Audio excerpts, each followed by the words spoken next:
بسم اللہ الرحمن الرحیم۔ السلام علیکم۔ درباری ٹی وی یوٹیوب چینل پر آپ سب کو خوش آمدید کہتے ہیں۔ اتنا بڑا اور گہرا دھچکا مجھے لگا تھا، مجھے اپنے کانوں پر یقین نہیں آ رہا تھا۔ اب تک جو میں سنتی آئی تھی سب جھوٹ تھا، فریب تھا۔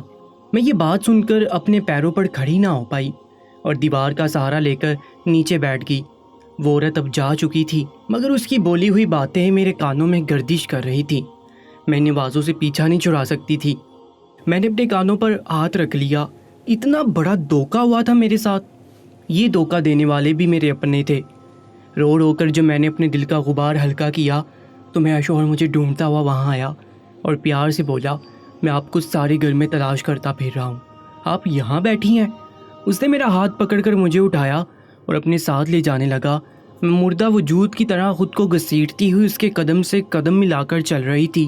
نہ جانے میری قسمت پہ کیا لکھا تھا، کیا میں بھی ان 23 لڑکیوں کی طرح؟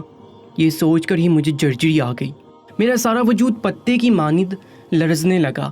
میری حالت دیکھ کر میرا شوہر بھی چونک گیا۔ اس نے مجھے اپنے کمرے میں بٹھایا جس میں جگہ جگہ پلاسٹک کے پھولوں کی لڑیاں جھول رہی تھیں۔ میرا دل کر رہا تھا ان کو نوچ ڈالوں۔ تبھی میرے شوہر نے مجھے پانی کا گلاس پینے کو دیا۔ میری شادی گاؤں کے 45 سالہ اسکول ماسٹر سے ہوئی تھی۔ میرے ابو بھی اس کے اسٹوڈنٹ تھے اور ان کی تعریفیں کرتے نہیں تھکتے تھے۔ ان کی عمر 45 سال تھی مگر لگتے 35 کے تھے۔ بڑھتی ہوئی عمر نے ان کی شخصیت کو متاثر نہیں کیا تھا بلکہ اور نکھارا تھا۔ اوپر سے تعلیم انہیں سب سے نمایاں کیے رکھتی، مگر مجھے معلوم نہیں تھا ظاہری شخصیت سے سب کو اپنے گرویدہ بنانے والے یہ ماسٹر اندر سے اتنے گھنے ہیں اور دوگلی شخصیت کے مالک ہیں۔ مجھے ان سے گن آ رہی تھی کیونکہ میری ساس نے ان کے بارے میں مجھے ایسی باتیں بتائی تھیں جنہیں سن کر میں شرم سے پانی پانی ہو گئی تھی۔ شعبہ تعلیم سے تعلق رکھنے والا یہ انسان اس شعبے کا ناجائز فائدہ اٹھاتا تھا۔ ایک ماں اپنی اولاد کے بارے میں ایسی باتیں نہیں کر سکتی۔ اگر ایسی کوئی بات کرتی بھی تو ضرور مجبور ہو کر کرتی ہوگی، ورنہ مائیں تو اپنی اولاد کی ہر غلطی پر پردہ ڈال دیتی ہیں۔ شادی کی رات مجھے میری بری ساس اپنے ساتھ کمرے میں لے گئی اور بولی کہ پہلے بھی 23 لڑکیاں کنواری نہیں۔ ان کی باتیں سن کر میرے سپنوں کا محل درام سے زمین بوس ہو گیا۔ کیا سوچ کر میں نے اس گھر میں قدم رکھے تھے کہ مجھے ایک پڑھے لکھے باشعور شخص کا ساتھ ملا تھا، مگر مجھے نہیں معلوم تھا یہ خواب اتنی بے دردی سے پہلے دن ہی میری پلکوں سے نوچ کر کچل دیے جائیں گے۔ دل کر رہا تھا سب تہس نہس کر دوں، آگ لگا دوں اس گھر کو اور اس دوہری شخصیت رکھنے والے انسان کو، مگر میرے سر پر اصلی بم تب پھٹا جب مجھے معلوم ہوا میری ساس اور میرا شوہر دونوں میرے اوسان خطا ہو کر رہ گئے تھے۔ آنکھیں باہر کو نکل آئی تھیں اور بل بل آنسو بہنے لگے۔ میں سوچ بھی نہیں سکتی تھی کہ وہ میرے ساتھ یہ سلوک بھی کر سکتی ہے۔ میرا قصور ہی کیا تھا کہ وہ اس طرح سے مجھے پریشان کر رہی تھی؟ پہلے بھی مجھے موقع ملتے ہی عجیب سی حرکتیں کر کے پریشان کیے رکھتی کہ میں سب سے بہت تنگ ہو رہی تھی۔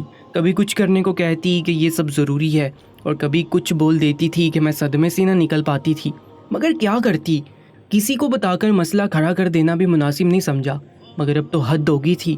میں گہرے رنج میں اتری ہوئی تھی، دل و دماغ کو یکسوئی میسر نہ رہی تھی، کان سائیں کر رہے تھے اور میرا پورا جسم بری طرح کپ کپا رہا تھا۔ چہرے پر گھبراہٹ اور پریشانی کے باعث سرخی چھا گئی تھی، اعصاب جھنجھنا کر رہ گئے تھے اور میں اس قدر ساکن سی ہو چکی تھی کہ اپنا دفاع تک نہ کر پا رہی تھی۔ رات کو شوہر نے میری ویران ہوتی آنکھوں سے میری کیفیت کا اندازہ لگایا تو مجھ سے استفسار کیا، اور میں جو پہلے ہی بڑی بیٹھی تھی جیسے ہی انہیں اپنی طرف متوجہ ہوئی دیکھا بڑی شدت سے رو دی تھی اور ڈرتے ڈرتے وہ سب کچھ جو اب تک میں نے سہا تفصیل سے ان کے گوش گزار کیا۔ تب انہوں نے میری پوری بات تسلی سے سن کر گہری سانس خارج کی اور اپنے ماں کے حوال کے بارے میں مجھے بتایا تو میں حیران رہ گئی۔ مجھے بے حد دکھ ہوا۔ میں وہاں پہنچ ہی نہ پائی تھی جہاں وہ کھڑی تھی۔ میں تو یہ سب بس معمولی روایتی ساس کا رویہ سمجھ رہی تھی، مگر بات اس سے بھی کہیں زیادہ گمبھیر تھی اور میری بدقسمتی کہ ان کا شکار میں بنی ہوئی تھی، اور میں عمر میں بھی بمشکل 14 برس کی تھی اور گھر کی سب سے چھوٹی بیٹی تھی، مگر میں ان لوگوں میں سے تھی جو بہت دیر سے سمجھدار ہوتے ہیں اور کمی بات کو سنتے مانتے ہیں، یعنی بالکل ہی بچکانہ طبیعت کی مالک تھی، مگر ساتھ ہی ڈرپوک بھی تھی کہ مجھ سے بڑی 2 بہنیں جو مجھ سے 5 برس اور 7 برس بڑی تھیں، مجھے جو بھی کہتی میں وہ کام کر دیا کرتی تھی، کیونکہ ان کے روب میں بہت دبی ہوئی تھی، اور ماں بھی خاص توجہ نہیں دیتی تھی کہ بڑی بہنیں میرے ساتھ کیا کرتی ہیں۔ میری بہنیں اتنی بری بھی نہ تھیں، بس وہ ہر وقت مجھے اپنے کاموں کے لیے دہرائے رکھتی تھیں اور مجھ سے بہت زیادہ پیار محبت بھی نہ کرتی تھیں۔ اسی وجہ سے میں ہر چھوٹی سے چھوٹی بات سے بھی گھبرا جاتی اور گھر والوں سے یا اپنے شوہر سے اس قسم کی کوئی بھی بات نہ کرواتی تھی کہ میری ماں تو پھر بھی کچھ رعایت کر دیتی شاید، مگر میرے والد صاحب غصے کے خاصے تیز تھے اور بیٹیوں کے معاملے میں تو بالکل بھی صبر اور حوصلے سے کام نہ لیتے تھے اور جذباتی ہو کر لڑ جاتے تھے۔ اسی وجہ سے مجھے ڈر لگتا تھا کہ کہیں میں بے گھر نہ ہو جاؤں۔ میں اپنے والدین کی سب سے چھوٹی اور آخری اولاد تھی اور اسی وجہ سے ماں باپ سے زیادہ بہنوں کے نرغے میں رہتی تھی۔ پہل تو انہوں نے مجھ پر اپنے شوق پورے کیے، مجھے نہلانا دلانا کھلانا پلانا حتیٰ کہ سلانا تک انہی کی ذمہ داری بن گئی تھی۔ وہ بھی خوش تھے کہ 5 اور 7 برس کی عمر میں ہی ماں جیسی ذمہ داریاں سنبھالنے کا تجربہ ہو گیا تھا۔ اس عمر میں لڑکیاں گڑیا سے کھیل کر اپنے شوق پورے کرتی ہیں، جبکہ ان دونوں کو بن مانگے ہی جیتی جاگتی گڑیا مل گئی تھی۔ پھر جب میں 4 برس کی ہوئی تو انہوں نے مجھ سے حق جتا کر ہر بات منوانا شروع کر دی تھی، یہ کہہ کر اپنی خدمات میں لگائے رکھتی تھی کہ ہم نے ماں بن کر تمہیں پالا ہے اور اب ہمارا حق ہے تم پر کہ تم ہماری خدمت کرو، اور اکثر اچھا برا سمجھانے کے چکر میں مار پیٹ بھی کرتی تھی۔ اور ماں کہتی کہ جو وہ کہتی ہیں میں مان لیا کروں، ورنہ مار کھا کر گیلا نہ کروں تو بہتر ہوگا۔ اور پھر میری بڑی دونوں بہنوں کی شادیاں ہو گئی تھیں اور وہ اپنے گھروں کی ہو گئی، لیکن ان کے معاشی حالات اچھے نہ تھے اور وہ ہر وقت روتی ہوئی پائی جاتی تھیں۔ ان کے شوہر بھی پڑھے لکھے نہیں تھے، یہاں پر تو پھر بھی کچھ بہتر حالات تھے کیونکہ ہمارے گھر میں صرف ماں باپ اور ہم 3 بہنیں ہی تھیں، سو گھر کے حالات بہت سو سے اچھے تھے۔ 2 وقت کی روٹی کی کمی کبھی نہ ہوئی تھی، مگر بہنوں کے سسرال میں ایک کی 2 نندیں اور ایک دیور کمارے تھے اور دوسری کے سسرال میں بیمار سسر اور 2 پڑھنے والے دیور اور ساس بھی تھی۔ یوں ان کے اخراجات بھی کافی زیادہ ہوتے تھے اور ایسے میں میری بہنیں اکثر چیزوں کے لیے ترس ترس کر جی رہی تھیں، اوپر سے 2 بچوں کی مائیں بھی بن چکی تھیں۔ اپنا اور بچوں کا جوتی کپڑا بچوں کے کھلونے وغیرہ کچھ بھی نہ لے پاتی تھیں۔ اور پھر جب میں 13 برس کی ہوئی تو والد صاحب نے میرا رشتہ کروانے کے لیے جاننے والوں کے ذمہ لگا دیا کہ لڑکا اچھی کمائی کرتا ہو اور گھر کے افراد بھی زیادہ نہ ہو۔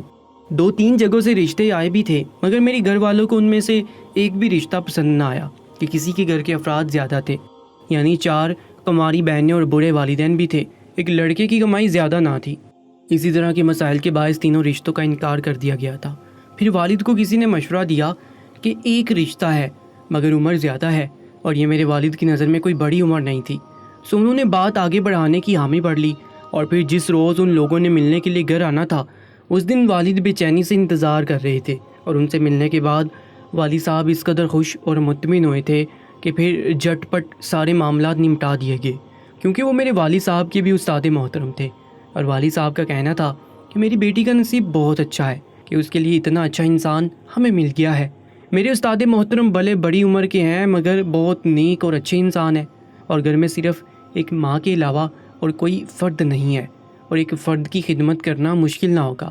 وہ لوگ اپنی جانب سے میرا بھلا سوچ رہے تھے، مگر کیا جانتے تھے کہ میری زندگی میری 2 بیٹیوں سے بھی زیادہ مشکل اور پیچیدہ ہو جائے گی۔ بڑی 2 کو معاشی لحاظ سے مسئلہ تھا، اس کے علاوہ کوئی مسئلہ نہ تھا۔ سسرال والے بہت خیال رکھنے والے اور اچھے لوگ تھے، مگر جب میری شادی ہوئی تو ساس نے پہلی ہی رات مجھ سے عجیب عجیب باتیں کی، اور پھر اس پر بس نہ کی بلکہ روز نیا مسئلہ کھڑا ہو جاتا تھا، اور میں اداسی سے آہ بھر کر رہ جاتی تھی کیونکہ میں خود نہیں سمجھ رہی تھی کہ میری ساس آخر چاہتی کیا ہے۔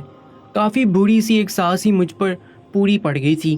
شروع میں تو انہوں نے میرے شوہر کے بارے میں مجھے ایسی باتیں بتائیں کہ میں دل برداشتہ ہو گئی، میرے اعصاب جواب دیتے جا رہے تھے۔ میری ساس اکثر بہت ہی عجیب سی حرکتیں کر رہی ہوتی تھی، کبھی اپنی انگلیوں کے ناخن کتر رہی ہوتی تو کبھی صحن میں اکیلے چارپائی پر بیٹھی ہوئی زمین پر پیروں سے تیزی سے حرکت دے رہی ہوتی۔ 2 سے 3 بار تو مجھے بھی چوٹ پہنچائی۔ ایک بار گرم چائے کا کپ میرے ہاتھ سے لیتے ہوئے کپ کو جان بوجھ کر میری طرف ترچھا کر کے میرا ہاتھ جلا دیا، اور میں نے دکھ سے ان کی طرف دیکھا تو ان کی آنکھوں میں مجھے خوشی کی چمک دکھی اور زبان سے جھوٹی فکر مندی ظاہر کر رہی تھی۔ میں سامنے سے ہٹی تو ان کے چہرے کے تاثرات سنجیدہ ہو گئے۔ ایک بار استری کی تار کو کتر کر مجھے کپڑے پکڑا دیے کہ استری کر کے دو۔ میں نے کپڑے استری کرنے کے لیے جیسے ہی تار لگائی، کرنٹ کا ایک زوردار جھٹکا لگا اور میں تڑپ کر رہ گئی۔ مگر ساس کو دیکھ کر مجھے ایک بار پھر سے حیرانی ہوئی تھی کیونکہ وہ ایسے بیٹھی ہوئی تھی جیسے کچھ ہوا ہی نہ ہو۔ اس طرح کے چند واقعات ہوئے مگر اب میں پہلے ہی سنبھل جاتی تھی۔ اس طرح میں زیادہ تر ان کی شاطرانہ چالوں سے محفوظ رہنے لگی تھی، مگر کبھی کبھار بے دھیانی میں سنبھل نہ پاتی تھی کبھی کچھ باتیں بہت عجیب کرتی تھی کہ تم کسی لڑکے سے شادی کر سکتی تھی، تو میرے بیٹے سے شادی کیوں کی؟ کبھی کہتی کہ ضرور تم نے ہی میرے بیٹے کو ورگلایا ہوگا، ورنہ میرا بیٹا تو بہت شریف اور سادہ مزاج انسان ہے۔ کبھی کہتی تمہارے ماں باپ تم سے تھک چکے تھے، اس لیے اتنی بڑی عمر کے مرد سے تمہیں بیاہ دیا ہے، اور میں چپ چاپ آنسو بہانے کے سوا کچھ نہ کر پاتی تھی۔ سو میں خاموشی سے اپنے گھر میں پڑی ہوئی تھی اور ہر طرح کے حالات کو قبول کر چکی تھی، مگر اب میری ساس نے مجھے اندھیرے کمرے میں لے جا کر میرے ساتھ جو کیا وہ میری برداشت سے باہر ہو چکا تھا۔ میں سارا وقت کمرے میں بیٹھی ہوئی روتی رہی تھی، اور شام کے بعد جب شوہر گھر آئے تو میں پھر بھی کمرے سے باہر نہ نکلی۔ میرے شوہر نے جب یہ دیکھا تو کمرے میں چلے آئے۔ میں نے کہا کہ میرے سر میں درد ہو رہا ہے، اس لیے میں سو رہی ہوں۔ کھانا کھانے کے بعد وہ کمرے میں داخل ہوئے تو ان کے ہاتھ میں کھانے کی ٹرے تھی۔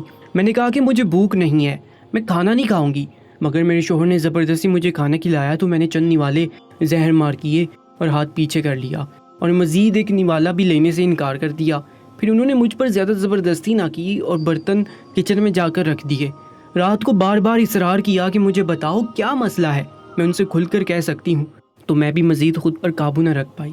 پہلے ہی کافی غبار بڑے بیٹھی تھی، سو پھوٹ پھوٹ کر رونے لگی اور ان کو ان کی ماں کے بارے میں سب کچھ کہہ دیا۔ پہلے دن سے اب تک انہوں نے میرے ساتھ جو زیادتی کی تھی اور کیا کچھ کہہ کر میرا دل دکھایا تھا، یہ سب سن کر میرے شوہر بہت شرمندہ ہوئے اور سر جھکا کر بولے، مجھے معاف کر دو، مجھے خود ان باتوں کا خیال رکھنا چاہیے تھا۔ میں کمانے میں مصروف رہا اور میری ماں نے تم پر اتنی مشکلات ڈالے رکھی اور تم نے مجھے بتایا ہی نہیں۔ دراصل میری ماں نے اپنے وقت میں اتنا کچھ سہا ہے کہ اب میں ان سے کچھ کہہ ہی نہیں سکتا، اور اسی وجہ سے ہی میں شادی کے حق میں بھی نہ تھا، مگر اب ماں نے ہی میری شادی کی ضد باندھ کر زبردستی میری شادی کی، اور میں سمجھا کہ سب ٹھیک ہی ہوگا۔ اب اتنا عرصہ گزر چکا تھا کہ میں ہوش فہم ہوا کہ وہ ماضی سے باہر آ چکی تھی، کیونکہ پہلے انہوں نے کبھی میری شادی کی خواہش ظاہر نہ کی تھی۔ اب وہ مسلسل ضد کر رہی تھی، مگر انہوں نے خود ہی تمہیں یوں اس قدر تکلیف میں مبتلا رکھا اور تم سے اس قدر بے رحم سلوک کیا، اس کی بھی وجہ ہے۔ پھر انہوں نے مجھے ماں کے ماضی کے بارے میں بتایا کہ وہ اپنے گھر کی لاڈلی بیٹی تھی اور کبھی کبھار اپنی بات منوانے کی خاطر جھوٹ کا سہارا بھی لیا کرتی تھی۔ وہ کیا جانتی تھی کہ لاڈ پیار کی خاطر بولے جانے والے جھوٹ ان کی زندگی کا سب سے بڑا روگ بن کر ان کے سامنے آنے والے ہیں۔ ان کی شادی بڑے بڑے سسرال میں ہوئی تھی، مگر سکون ان کو صرف چند دن کے لیے نصیب ہوا۔ پھر تو بس روز ہی ان کے ساتھ کبھی میری دادی، کبھی کوئی نہ کوئی پھپھو یا چچا زیادتی کر جاتے اور ان کو کھانے میں کچی مرچ ڈال کر زبردستی کھلاتے اور پھر پانی بھی نہ پینے دیتے۔ کبھی ایسا ہوتا کہ ماں لان میں چیئر پر بیٹھنے لگتی تو چیئر کھینچ کر انہیں نیچے گرا دیا جاتا اور پھر خوب انجوائے کیا جاتا۔ یہ سب وہ مذاق کے نام پر ماں کو زچ کر کے خود خوش ہونے کے لیے کرتے تھے۔ ماں نے بابا سے بھی ذکر کیا اور اپنے گھر والوں سے بھی، مگر ماں کی بات کا یقین کسی نے نہ کیا، نہ بابا نے ہی نہ ہی نانا لوگوں نے۔ یہ دیکھ کر دادی لوگ اور شیر ہو گئے تھے۔ اب تو باقاعدہ میری ماں کا جینا حرام کر دیا گیا، ان کے کھانے پینے پر ہر وقت نظر رکھی جانے لگی۔ اتنا زیادہ کھاتی ہو، بے تکا کھاتی ہو، ہر وقت کیوں کھاتی ہو؟ ماں ڈیٹ بن کر 3 وقت کا کھانا کھا لیا کرتی تھی تو اس پر بھی پابندی لگا دی، اور دادی خود اپنے ہاتھ سے ماں کو تھوڑا سا کھانا دیتی کہ بس اتنا بہت ہے۔ تم پر دودھ پینا ماں کی کمزوری تھی تو اس پر بھی پابندی لگا دی۔ دھیرے دھیرے کھانے پینے کی تمام اشیاء تالے میں رکھ دی گئی۔ گھر کا ہر فرد آزادی سے جو چیز جتنی مقدار میں کھانا چاہتا کھا سکتا تھا۔ واحد میری ماں تھی جو صرف 3 وقت کی روٹی بھی پوری نہ کھا سکتی تھی۔ آدھی روٹی تینوں وقت کھانے کو ملتی تھی، پھل فروٹ یا دودھ وغیرہ جیسا کچھ بھی ان کو نہ دیا جاتا تھا۔ پھر گھر کے سارے کام میں رفتہ رفتہ ماں کے حوالے کر دیے گئے۔ پھپھو لوگ مزے سے اپنی موج مستی میں گم رہتے اور ماں کو دھوپ چھاؤں کا خیال کیے بنا کام کاج میں زبردستی جتا دیا جاتا۔ ننیال والے ان کے پاس زیادہ تر نہ آتے تھے۔ ان کا ماننا تھا کہ میری ماں اپنے گھر میں بس نہیں پائیں گی۔ اگر ہر وقت میکی آئیں گی یا میکے والے ان کے پاس آئیں گے تو ایسے میں وقت بڑھاتے بڑھاتے کئی ماہ تک چلا گیا، اور اس دوران ماں کے ساتھ کیا کچھ ہو جاتا مگر وہاں کسی کو علم ہی نہ ہو پاتا تھا۔ مگر اب جب ماں سے سارے گھر کے کام کاج لیے جانے لگے اور کھانا بھی اتنا کم ملتا تو ماں کی صحت گرتی چلی گئی، اور پھر جب پورے 7 ماہ کے بعد نانی کو ماں کی یاد نے بہت ستایا تو وہ اچانک بنا بتائے ماں سے ملنے گھر چلی آئی۔ تو ماں کی حالت دیکھ کر ان کا کلیجہ پھٹنے کو ہو گیا، اور انہوں نے جب بابا سے پوچھا تو وہ کہنے لگے کہ شاید کسی اور وجہ سے کمزور ہو رہی ہیں، ورنہ گھر میں کس چیز کی کمی ہے وغیرہ وغیرہ۔ وہ بھی صحیح کہہ رہے تھے کہ گھر میں سب کچھ موجود تھا، مگر یہ بات وہ نہ جانتے تھے کہ وہ سب میری ماں پر تو حرام کر دیا گیا ہے، تو ان کی صحت گرتی نہ تو کیا ہوتا؟ پھر بھی نانی مطمئن نہیں ہو سکی تو بابا نے ان کا چیک اپ کروایا تاکہ تسلی ہو سکے۔ تب ماں 2 ماہ کی حاملہ نکلی تو یوں بات دب کر رہ گئی کہ شاید اسی وجہ سے ماں کو اتنی کمزوری ہو رہی ہے۔ مگر مزید 2 ماہ بعد وہی سب جاری رہنے کے باعث میری ماں کی حالت اس قدر خراب ہو گئی کہ اچانک ہی ایک رات طبیعت بگڑ گئی۔ جب ہسپتال لے جایا گیا تو ڈاکٹر نے یہ بری خبر سنائی کہ مشکل سے ہی صرف ماں کو بچا سکے ہیں، بلکہ بے عزت بھی کر دیا کہ اس قدر خوراک کی کمی کے باعث یہ ہوا ہے۔ اور جہالت ہے کہ جب عورت ماں کے عہدے پر فائز ہو رہی ہوتی ہے تب بھی اس کو خوراک اچھے سے نہیں دی جاتی۔ یہ سب کچھ ڈاکٹر نے بابا کو جب کہا، اس وقت نانا لوگ بھی وہاں موجود تھے، تب حالات کی نزاکت کا سب کو اندازہ ہوا تھا۔ میری ماں جھوٹ نہیں بول رہی تھی، مگر اس بات پر بابا نے یقین نہیں کیا کہ ماں کو کھانے پینے سے محروم رکھا گیا ہے اور ان کے گھر والے اس سب میں برابر کے شریک ہیں۔ جب ماں واپس گھر لائی گئی تو وہ خود ہی کچھ نہ کھاتی کہ ان کو اپنا نقصان ہی نہ بھول پا رہا تھا، اور وہ سب کھانے پینے کی اشیاء ان کے حلق سے نیچے ہی نہ اتر پا رہی تھی۔ اور اس سب کا فائدہ دادی لوگوں کو ہوا کہ وہ سچے ہو گئے اور ماں جھوٹی بن گئی، اور اسی وجہ سے ماں کو مزید 3 بار اسی اذیت سے گزرنا پڑا تھا۔ اور تب بابا کو ایک روز اپنی ماں بہنوں کی اصلیت کا علم اس طرح ہوا کہ دادی کو ایک پھپھو کہہ رہی تھی کہ ماں، بھائی کی خوشی بھی ہماری وجہ سے ادھوری رہ جاتی ہے، کم سے کم بابی کا کھانا پینا تو کھلا کر دو، اس طرح کم سے کم وہ کمزور تو نہ رہے گی اور ہمارے بھائی کے گھر رونق بھی لگ جائے گی۔ یہ سب سن کر میرے بابا کو گہرا صدمہ ہوا تھا اور انہوں نے گھر والوں سے علیحدگی اختیار کر لی اور ماں کو لے کر دوسرے شہر جا کر بس گئے۔ مگر اس سب میں 7 برس گزر چکے تھے اور ماں کے اندر تمام خواہشات دم توڑ چکی تھیں اور خوف ان کے اندر گھر کر چکا تھا، سو وہ نارمل زندگی کی طرف کبھی نہ لوٹ پائی تھی۔ ماں کی شادی کے 10ویں سال میری پیدائش ہوئی تھی اور اگلے ہی سال ایک بار پھر ماں کا ابارشن ہو گیا۔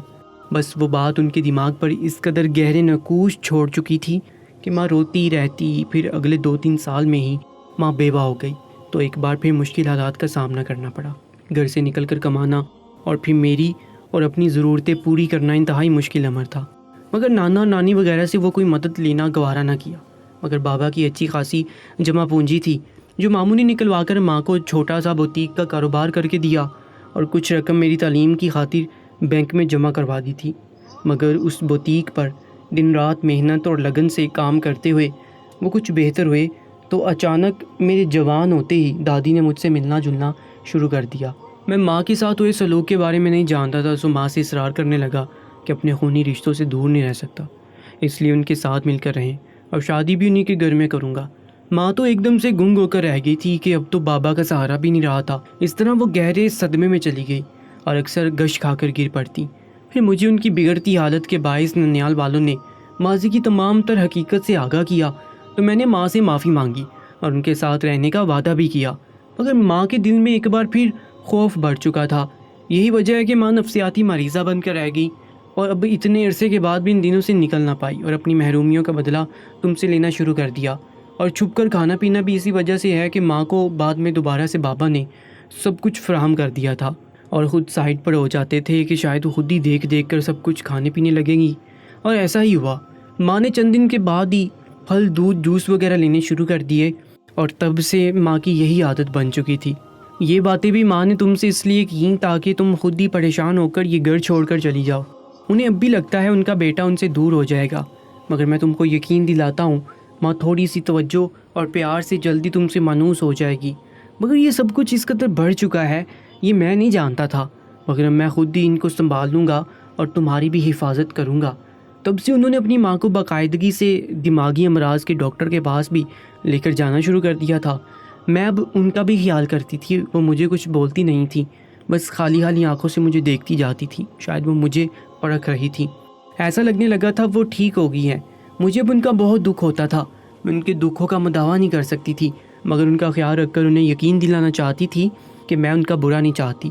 مگر وہ 2 ماہ بعد ہی چل بسیں اور میں اب بھی وہ دن نہیں بھول پائی تھی کہ انہوں نے میری کردار کشی کی اور مجھے گرم سلاخ سے کمر پر داغ بھی لگائے تھے۔ اس وقت کی اذیت آج بھی میرے دل میں بیدار کر کے رکھ دیتی ہے، مگر پھر خیال آتا ہے کہ وہ بھی تو بہت اذیتوں سے گزری تھی۔ نہ جانے کہ سسرال میں بہو کے ساتھ اتنا برا کیا جاتا ہے کہ ہر بہو ساس بن کر وہی عمل دہراتی ہے۔ لاشعوری طور پر وہ سسرال میں ہوئے ظلم کا بدلہ اپنی بہو سے لے کر خود کو تسکین دیتی ہے، لیکن یہی صدیوں سے چلتا آ رہا ہے اور چلتا رہے گا، اس نظام کو کوئی تبدیل نہیں کر سکتا۔ دوستو، ایسی سچی کہانیوں کے لیے ہمارے YouTube چینل کو سبسکرائب کر لیجیے گا اپنا بہت زیادہ خیال رکھا کریں۔ انشاءاللہ ملاقات ہوگی ایک نئی ویڈیو میں، تب تک کے لیے اللہ نگہبان۔